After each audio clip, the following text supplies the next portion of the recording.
What's going on, everyone? We are back once again with another edition of Wrestling Republic's daily broadcast.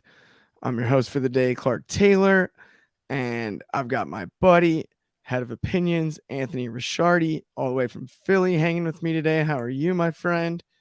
Doing all right. It's April 20th.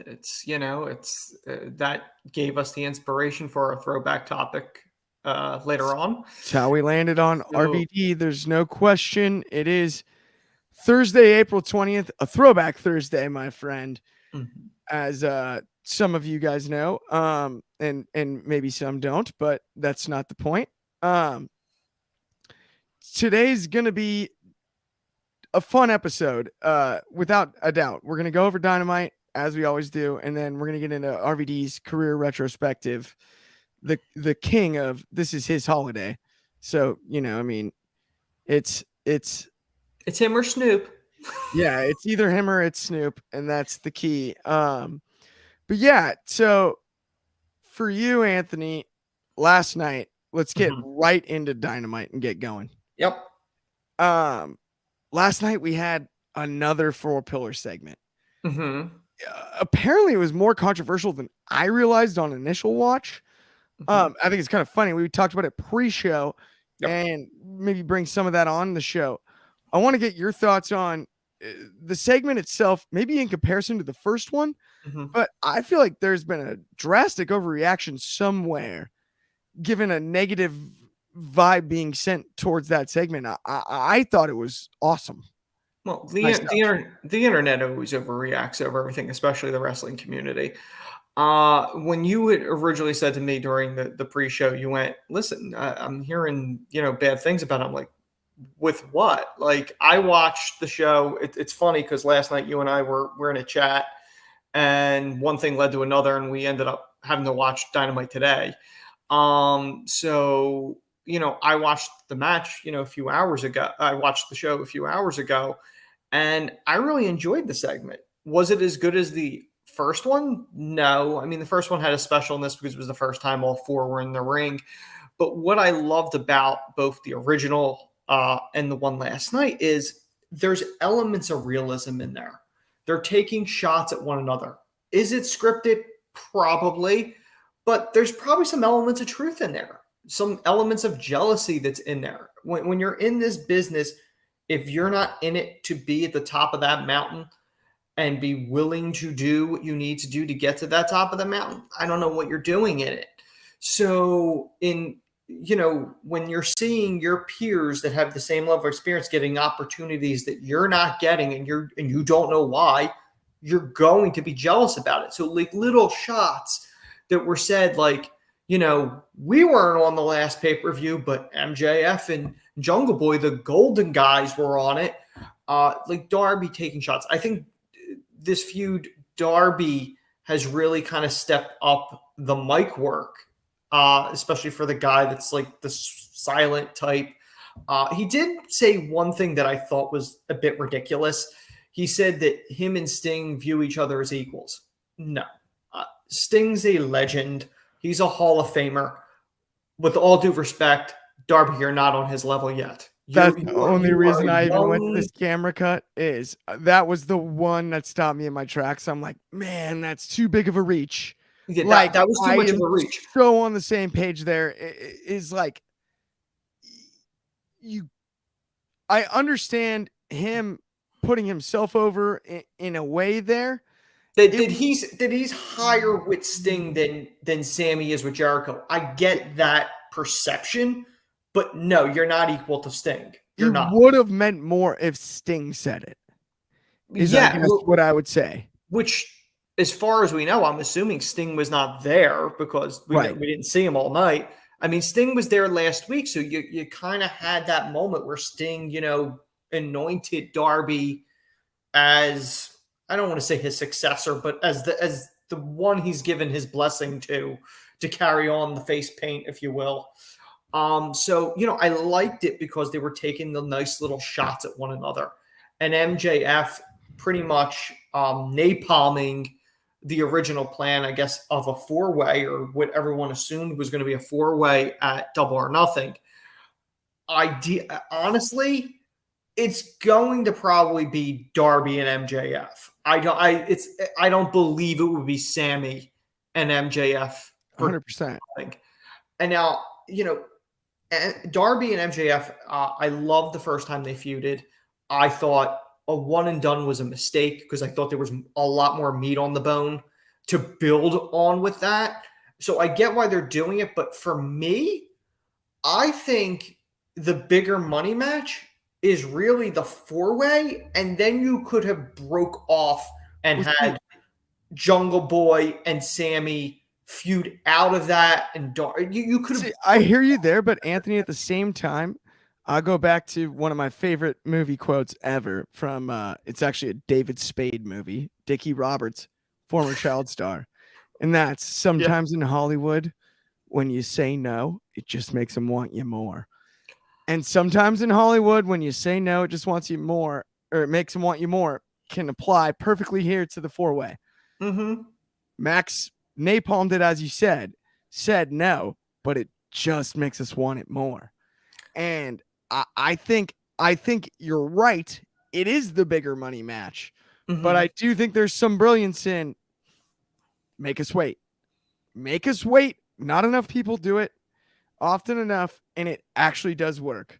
It will be criticized along the way at times, but make us freaking wait, because delayed gratification to people who are used to instant gratification still feels better oftentimes. I get it, but at the same point, AEW technically is on borrowed time with MJF because they don't know what his future holds. So your window to do this four-way is short. And if you're adding in the possibility of the Punk return, he's going to be, he in theory should be in the front of the line because it was a line for MJF and Punk for the title when MJF returned. Does that napalm this when he eventually returns for All Out? So then you're really going against the clock because AEW doesn't have a lot of pay-per-views. See, I don't think it does in this scenario. But you understand my concern from that. I totally understand the logic. I do think, though, given it's still April technically, right? We aren't to the halfway point in the year. And to your point about borrowed time, while I agree, 7 months is longer than, it flies. Yes. But it is enough time to do both. And to even do all three if you add Punk to the equation. Well, in my opinion, at least. What I mean from that end is because, Double or Nothing, the next one is All Out, right? After that? Well, no, it would be All In and then All Out. Okay, so technically they're doing that. So since they've added one, and that's where I think it is possible. In theory, you might have Forbidden Door, but I wouldn't throw that in because they're probably going to do New Japan against AEW. They are going to have Forbidden Door in Toronto. So at that point, you're looking at there's only one other pay-per-view after presumably All Out because technically we haven't got that confirmed. Forbidden Door is already booked for Toronto. No, I understand that, but you have All In. We're assuming they're doing All Out, although we haven't gotten an official confirmation on that. Right. And there's only one left, which would be Full Gear, right? Is that the last one? Yeah, it's either Full Gear. Yeah, because Revolution is the opening of the Revolution's March. Yeah. So in theory, you have 2 to 3 pay-per-views left, assuming they add nobody else. No, because you have Forbidden Door, you have All In, you have All Out, and potentially, if they don't do All Out, then you have Full Gear. So it's 3 to 4. The reason I didn't count Forbidden Door is because I think that's more promotional, not necessarily promotion versus promotion more than. Yeah, but I don't know, but I'm just saying they still put legitimate because they put I think at least 1 or 2 on the last one. They could all New Japan matches, and they put 1 or 2 all AEW matches. If I remember, yeah, but would they put the AEW World Champion in a championship match, or would they put him in a match with the New Japan champion? That's what I mean. Remember that was a Fatal 4-Way last time. Is how they did it. Okay. That was because that's when Cole got the concussion. Oh, that's right. They did the 4-way for the New Japan title, didn't they? Yeah, it was like Okada, Cole, that's Jay right. White, and that turned into a disaster. Yeah. Yeah, it was a wild one. But, yeah. But it was actually like a really good match, and then Adam Cole got KO'd. But just as a whole, though, I just don't want them to waste that opportunity. I get the weight thing. Yeah. I get it. I do. I get that part, but at the same point, it's almost a bait and switch where it felt like it was implied with the first promo that that's where they were going with this, and then it's like never mind. Now Darby and MJF would be that's a great feud. Like realistically, I don't think. I don't think the other Jungle Boy and Sammy. I don't think Jungle Boy and Sammy are strong enough to get a lot of people to care as much as a Darby MJF because there's heat there. Like there's heat from the last feud. And I as much as I like Jungle Boy, he's gotten better with the mic work, but he's nowhere near MJF. He's nowhere near Darby.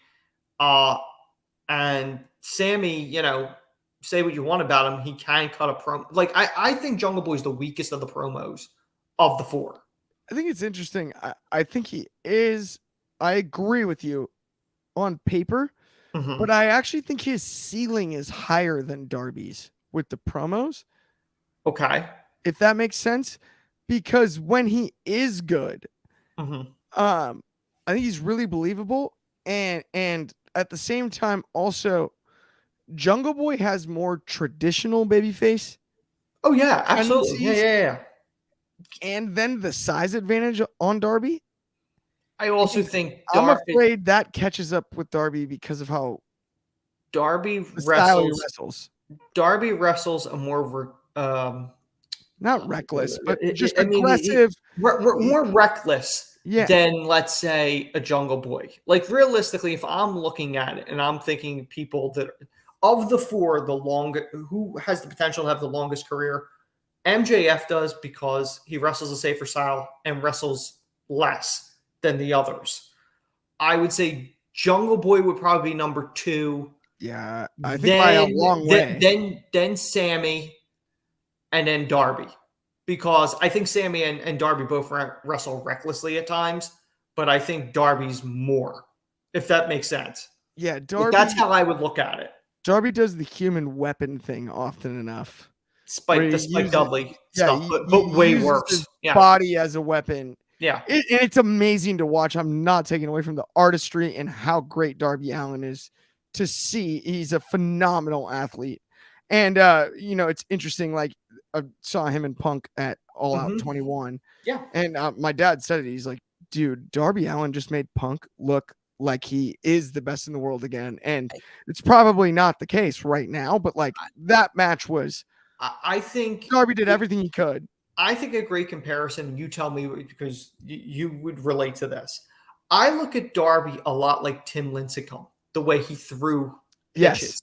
Yes, that's you knew when you saw him, comparison. Like he's great, but he's going to blow that arm out. Yeah. And when he does, it's over. That's how I view Darby. Like he's a great spark to look at right now, but is he burning through it? The candle at both ends. Yes. Yeah. Like it's a little bit like, even if you're gonna do like a wrestling one, like it's a little bit like if Rey Mysterio tried to wrestle like Jeff Hardy.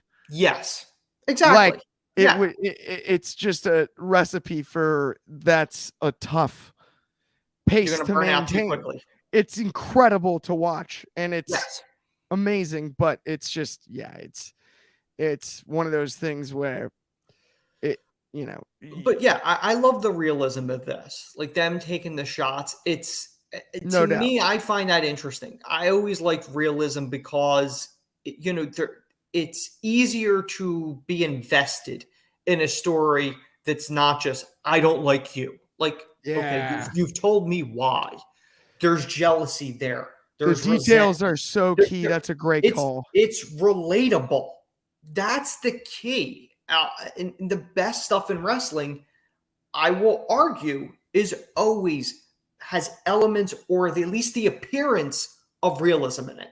100%. Okay, so let's move on to the next one, which is the TNT title changing hands too often? And I'm actually going to start with this one, Anthony. You start. Like, okay, I think the answer is yes. It is. Mm-hmm. But Wardlow and Hobbs are great for the record books. If they can find a smoother ground booking wise, I think it's fine. But right this second, I think the answer is yes. I want to get your thoughts on it though. Like, because Hobbs, I think, needed a longer reign. That's the part that guts me. We covered this yesterday on the Daily because I know there was a debate with us discussing all this with Soul and Chaos. And, you know, we figured out prior to yesterday's episode, the title has changed hands 4 times in 4 months. It's now 5 times in 4 months. You know, I didn't know TNT title also stood for hot potato because the problem is, and I know Soul goes, oh, they were all memorable reigns. I'm like, I don't think so. Like, how does a 3-day reign become memorable? Like that's the problem with this. Like, I get there are times with a title you might want to do multiple changes to build momentum, but a rivalry. But the problem is it's all different people. It's like Joe, Darby, Joe, Wardlow. It's like, what are we doing here? Like, that's the problem. Like, when I look at it, okay, Wardlow, why is he going for a 3rd TNT title? Literally, the guy he beat out of the company for months, technically storyline-wise, is walking around with a title. Why aren't you trying to go after him with the world title? You that definitely is have such a great there. point. I mean, like, you could be going after him, and Hobbs could be, building himself up with the belt. That's the problem. Like I like the pairing of Wardlow and Arn. I think that's a smart pairing because I think Arn could be a mouthpiece and kind of do stuff with him. And although the irony for me is I think Hobbs has the best spine buster since Arn. I gotta be honest. I think Nick Aldis does a spine buster and it's pretty good. If I remember correctly. Hobbs's. It is. It looks like a football tackle and a wrestling takedown combined with a spine buster. He throws people through the mat. Also, the 50 extra pounds he has on Aldis. Yeah, no. I'm just saying, as far as smoothness of it, no, Aldis has a good looking spine buster. Yeah, buster. Hobbs' spine buster is pure violence. But just I don't. The QT Marshall pairing with Hobbs was a mistake. I don't know.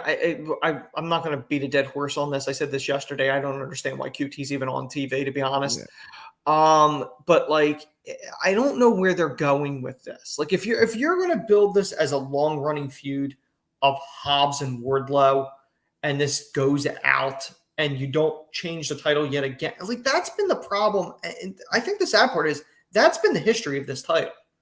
Like, this title has constantly changed. It was the Cody title. But very rarely has anybody had a long reign. I think Miro had a pretty decent reign, if I'm not mistaken. Anthony, people easily forget this title made Cody Rhodes dye his hair black.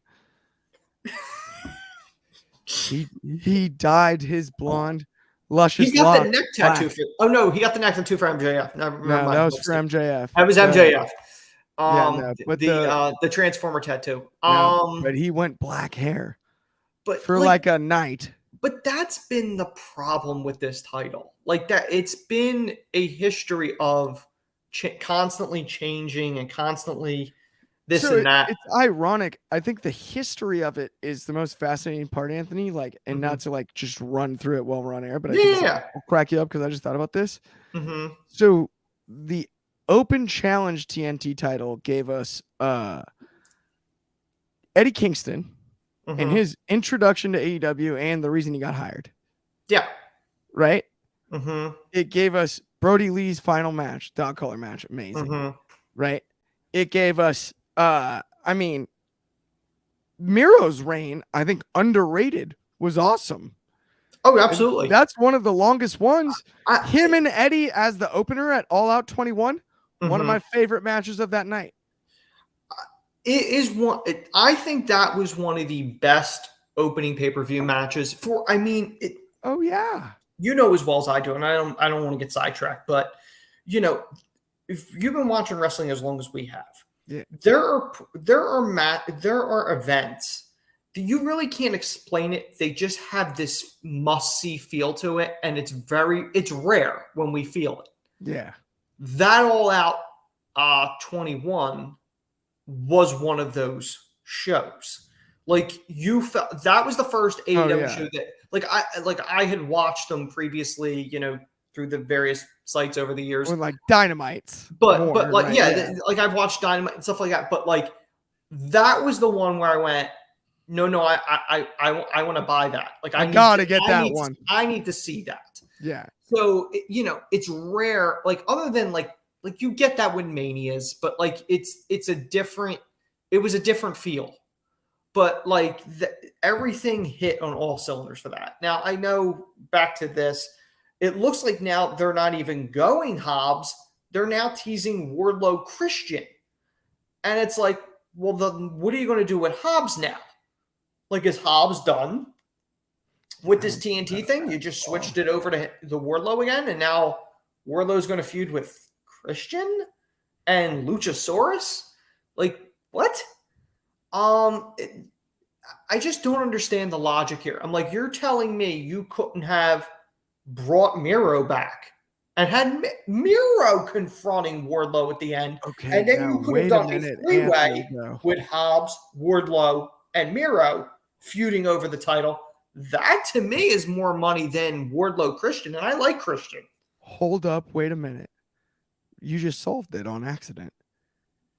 You bring Miro back. Wardlow, Hobbs, Miro, Luchasaurus is the sickest fatal four-way. I don't think Luchasaurus that they can. I wouldn't have put Luchasaurus in. I think a three-way makes more sense because of the size and the agility with Luchasaurus. The spots you can do with the four of them. That's a crazy fatal four-way. That's Christian fun as could be. Christian's not going to take a back seat to Lucha, though. I think, isn't he hurt right this second, technically? I thought he was still nursing an injury from the last match that he had, or the Buried Alive one. I'm not aware of his injury. As far as I was concerned, I thought he was kind of like out for a bit. Well, I'm surprised he's back from the dead after that drop from the casket. That's a good point. He's supposed to be dead. He is supposed to be dead. It was dead. The final burial. Fundamentally speaking, it was the final flipping burial. Okay, let's move on to the next topic, though. Jay White's debut match. What did you think of this? It should have been better than what it was. For me, looking at the talent in that ring, I think I wanted to care more, but I just, for whatever reason, the match really didn't connect to me. And I've never been a Juice Robinson fan. He's never done anything for me. So, and I've always liked Jay White, but like, okay, now all of a sudden you're like, okay, we're going to do, Sean Spears is involved in this for some reason now. And it's like, what makes you think I care about Sean Spears? And then you're throwing in Ricky Starks. Now, Ricky Starks against Jay White. Okay. That's a feud I would care about. Sean Spears and Juice being in this does nothing for me. Yeah, and I don't understand Sean Spears' connection to the storyline. It doesn't make sense. No, like he's literally at ringside. But as weird as this sounds, signs of going 5-4, like rating the match, and I'm going, was this done on Dark or Elevation? Or yeah. No, shows that I don't watch. He has done it a few times, actually. To be completely honest, yes. But not on those shows? Yes, but not many. Okay, got you. All right. It wasn't quite like the Kip one. Okay. But I will say, I would rather have him be MJF's accountability buddy again. Be the only guy from the the Pinnacle that the short-lived group. That just, except that it was a cool group and the actual turn was awesome. No, it was fine, but once they got going, things got weird. But the Spears MJF relationship as accountability buddies was absolute comedy gold. The most ridiculous, I think, and it was during the pandemic era when they did one of the stadium stampedes. And I just remember it was like The Room, and they did the white light with him with the chairs. And I'm going, okay, who was in honor of 420? Who was high coming up with this idea? Although that one, I think, was the same one where Urban Meyer actually 6 weeks before he got fired by Tony Khan handed his laptop to Jericho to hit. I think, who did he hit over the head with it? Was it MJF? I don't remember who that. I don't remember. I think it was MJF, but it was probably MJF. But I just remember like The Room with the chairs, and I'm going, really, guys? Like, why would you think this visually looked like a good idea? Yeah. But, neither here nor there. But as far as Jay White's, this match didn't do anything for me, and I wanted to care. Oh, by the way, I believe Commander was under 4 rope walks. Yeah, it was under. I think it was 3. Yes. By 1. You guys won by 1. I popped for that only for the fact that I was right and Clark was wrong. Dang it. One more time. I'm over here chanting one more time during the match. But at home. But looking at it, it just this was the match on the card. I went, this could be really good. I didn't care. It didn't matter to me. And it's a shame. Yeah. It should have been good. I just don't think it was. No, I mean, it wasn't bad per se. It was bad in comparison to their talent level, the two of them. Yeah, I would say it was predictable is the worst part. Mm-hmm. And I also think, ironically, and this is funny, it's something like a couple people have actually mentioned, like Jay White actually stylistically probably fits WWE better than AEW. Yes, he does. He does. So much more methodical. And Commander's such like a fastball of a worker. And it works at times. I don't know if you weren't just mixing oil and water last night, but it did look a bit like that, which was frustrating. But the thing is, Jay's used to wrestling guys that are fast. I mean, he's had matches. Yeah. He's had matches with Ospreay. Oh no, he's a pro. That's no knock on his talent. So I mean, that I fully didn't get that. So that was one of those things. I know, one of the other things, and I know it's technically not on the list, but they did, the Elite, and I don't understand why Takeshita becomes the 4th guy and not, I don't know, Hangman or possibly free agent Ibushi. It made no sense to me. How about somebody with experience? Yeah, with the group. Yeah, you have literally 2 people that would, in theory, make sense. Now, granted, I guess Ibushi's not signed, but he's buddies with Omega. He's a free agent. He's probably not going to WWE. If he's going to any company outside of Japan, it's probably AEW. But Hangman's there. You've been building towards Hangman reuniting with them. And you just go, Callis went to Takeshita. Now, are you going to build on it and going, Don's still a heel. Don's still working against them, so he didn't pick Hangman? Well, then where does it put Takeshita? It doesn't. It's a very weird scenario there. And you're telling me that Hangman wouldn't have run in to help them after everything? The believability to me got hurt dramatically by that. It made no sense. Hangman hates Mox. He's not going to come out that that's the problem. The problem is it frustrates me because to me it's right in front of them what they should be doing, and then they go, nah, we're going with this guy. I wonder if the chance is that Takeshita maybe turns on them and joins the BCC, and then Hangman comes into the picture. But then they're still outnumbered. Because then BCC has a 5th member, and they don't have 4. You bring in I don't know. Do you bring in Ibushi and Hangman at that point? But then that's El Phantasmo, maybe. But what's his connection? Wasn't he Bullet Club with them? I don't think he was with them. I think he's generations after that. Yeah, he would be after. Yeah, you're probably right. Yeah, he would have been after. Like, I don't know who would be available. But it's like, to me, like, you're gonna bring in Ibushi and Hangman and do 5-on-5, and it's like, really, I don't think Takeshita is that. Oh yeah, wait, when is Blood and Guts? I don't think they've really said, but it's like, I'm assuming they're building it on the women's end.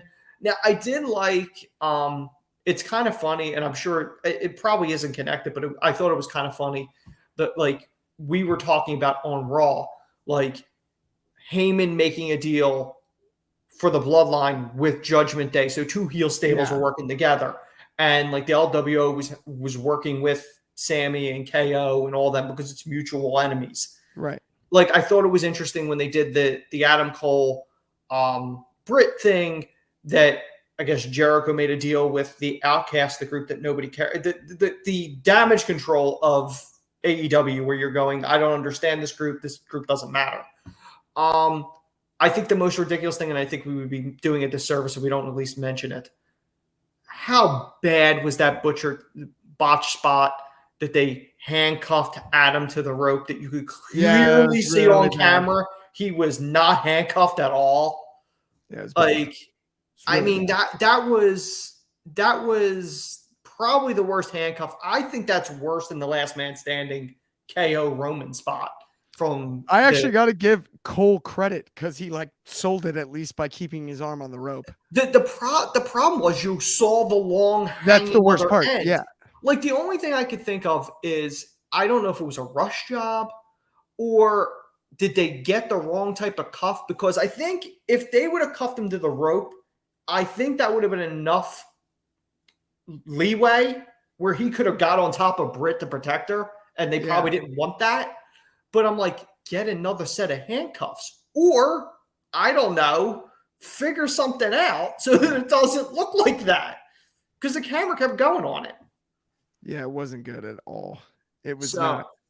It was not it at all. But with that, yes, we've given you your Dynamite review. Let's get into Throwback Thursday a little early today. Yes. Mm-hmm. Why not? It's a funny day. It's the whole darn show. Rob Van Dam, and it's his favorite holiday. Yes. And one of the best careers, deserving Hall of Famer. Mm-hmm. I'll go over a few of my favorite moments of all time. I mean, obviously his crowning achievement at One Night Stand against Cena was amazing at the Hammerstein Ballroom. Mm-hmm. That one was, but just a sick moment. His rivalry with Jeff Hardy, I'll never forget.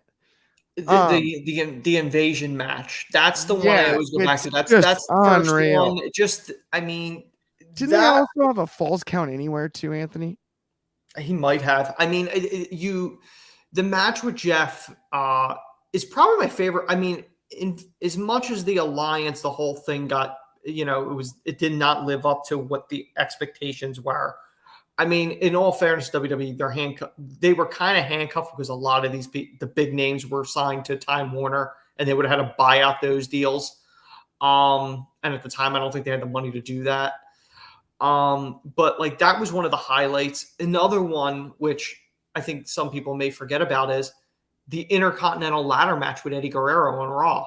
Right. Outstanding match. Okay, wait. So before we even get into that match, let's actually start with, what's your favorite RVD match of all time, bar none? I mean, I loved his series with Jerry Lynn in ECW. The like we said, the Jeff Hardy one. I think, the One Night Stand was so special because it was such a hostile crowd against Cena. They were throwing the shirt back at him multiple times, if I remember correctly. And it was the crowning achievement. Obviously, that run was short-lived, and that was because of, RVD liked the party and got pulled over with Sabu. So that pretty much steamrolled whatever momentum he had from his highest peak in his career. No doubt it hurt him tremendously. Like, it was one of those things that it was almost impossible to recover from. And Sabu, I would argue, even worse. Well, in Sabu's case, obviously it was not the peak of his career. It was towards, the twilight of his run because, again, almost like a Darby Allin, very reckless style. So, and RVD was, a bigger star. Sabu was never, he was never going to be a Vince guy. I don't think RVD was either, but merch-wise, he always appealed to the masses. I think we'd be remiss not to mention his incredibly long TV title reign in ECW that only ended due to injury. What was it? Was it 23 months? Or something to that effect? I believe it was 23 months. Yeah.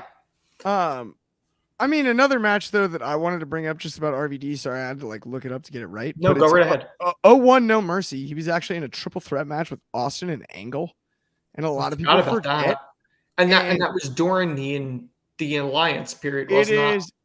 Yes. But the irony of it is, people talk about, guys like Dolph and guys that just can bump around for anyone. Mm-hmm. He made them look like, because that's what I think was most amazing about RVD is, and I mean this in a positive way.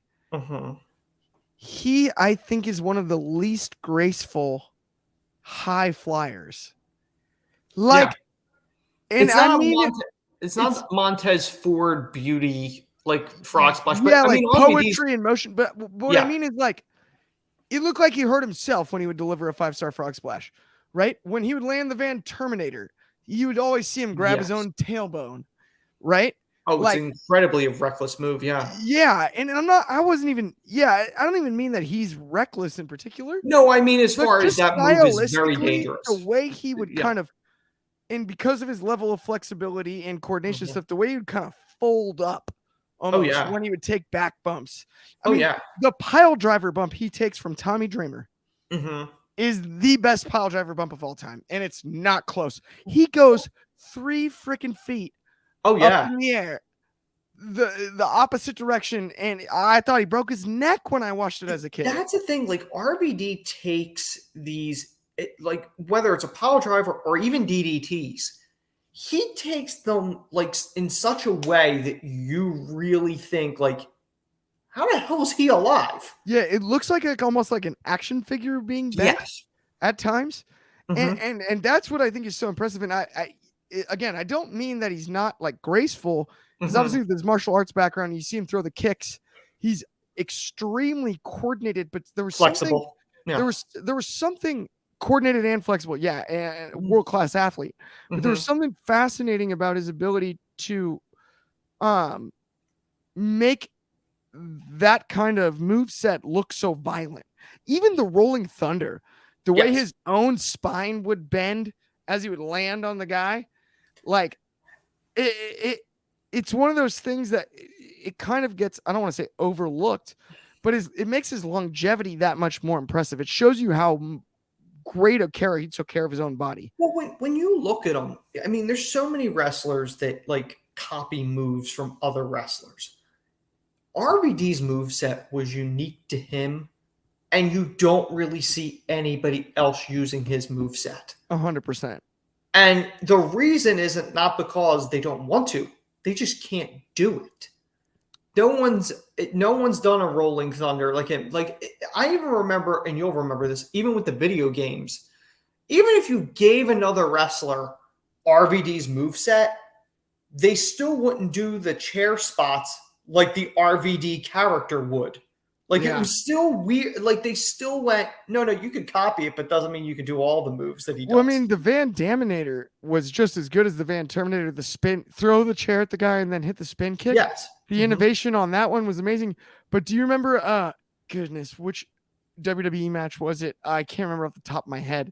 And it's kind of not exactly easy to look up, but there was a great one. It may have actually been a match against Brock.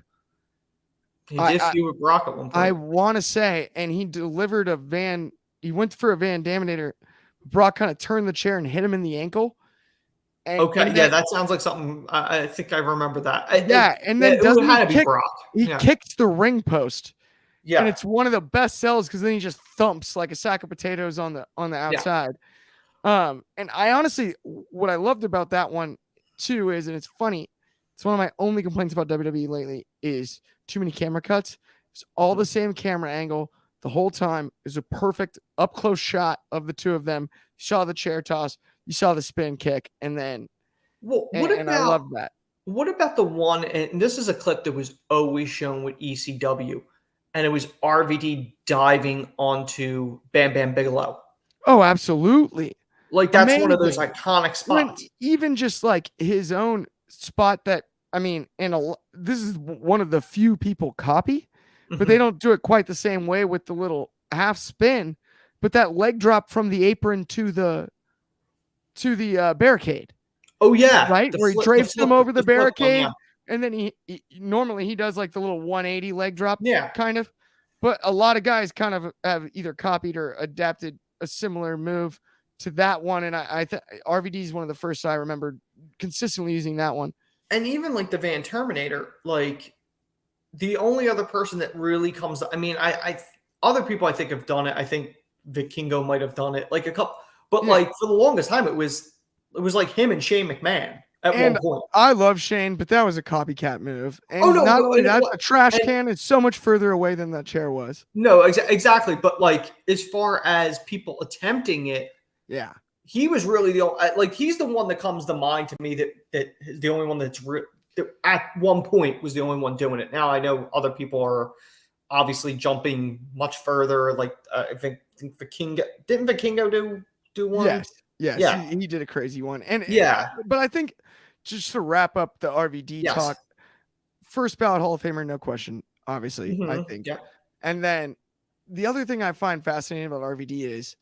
He's still going. He's still going, but also I was going to say, Anthony, like if we were to look at that ECW roster headed into the invasion, headed into everything, the industry shift we saw in the early 2000s. Yes. I don't know very many people, even on the ECW roster, who would have been like, RVD is probably going to be the most successful one in the WWE system.